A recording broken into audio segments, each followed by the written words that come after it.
40 பேர் செத்து இருக்கிறா. அது சாவுக்கான அந்த மக்களுக்கு போய் எழுவு சொல்றதுக்கு வக்கு கிடையாது. உடனே விஜயை தூக்கி பிடிக்கிறீங்க அப்படின்னா அப்ப உண்மை வெளியே வந்துச்சு இல்ல. அவர் பேசிட்டு இருக்கும் போதே பல பேர் மயக்கம் போட்டு விழுந்து சாவறாங்க. பத்திரிகையாளங்க கவனத்துக்கு கொண்டு போறாங்க. அதை கிஞ்சித்தும் கவலைப்படாம நீங்க ஒரு பெரும் கூட்டத்தை உங்களோட அப்படி இஞ்சி போய் இஞ்சா நகர்த்தி கூட்டு வரீங்க. அதுவும் அங்க கரூர்ல யாரோ ஒருவருக்கு நீங்க சவால் விடணும், அவரை விட இங்க நாங்கள் பெரிய செல்வாக்கானவர்கள் காட்டணுங்கிறதுக்காக சேலத்துல இருந்து 5000 பேர் போயிருக்காங்க. இதெல்லாம் என்ன? இதெல்லாம் விஜய்க்கு அழகா? இது 40 பேர் செத்து கிடக்குறான். இங்க பாதுகாப்பு வரல, இங்க ராணுவம் வரல. விஜய் வீட்டுக்கு ராணுவம் போகுதான். இது எந்த விதத்துல? 40 பேர் செத்து இருக்கிறா. அது சாவுக்கான அந்த மக்களுக்கு போய் எழுவு சொல்றதுக்கு வக்கு கிடையாது. உடனே விஜயை தூக்கி பிடிக்கிறீங்க அப்படின்னா அப்ப உண்மை வெளியே வந்துச்சு இல்ல.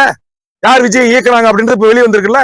விஜயை இறக்கிய கூட்டம் இதுக்கு பின்புலமாக ஆதரவாக நின்று கொண்டு இன்றைக்கு தமிழ்நாடு அரசு மீது குற்றம் சொல்லி விஜயை காப்பாற்ற முயற்சித்து இருக்கிறது பாரதிய ஜனதா அரசு. அவங்க தானே இன்னைக்கு விமான அனுமதி கொடுத்தாங்க, அவங்க தானே பாதுகாப்பு கொடுத்தாங்க. 40 பேர் செத்து கிடக்குறான். இங்க பாதுகாப்பு வரல, இங்க ராணுவம் வரல. விஜய் வீட்டுக்கு ராணுவம் போகுதான். இது எந்த விதத்துல?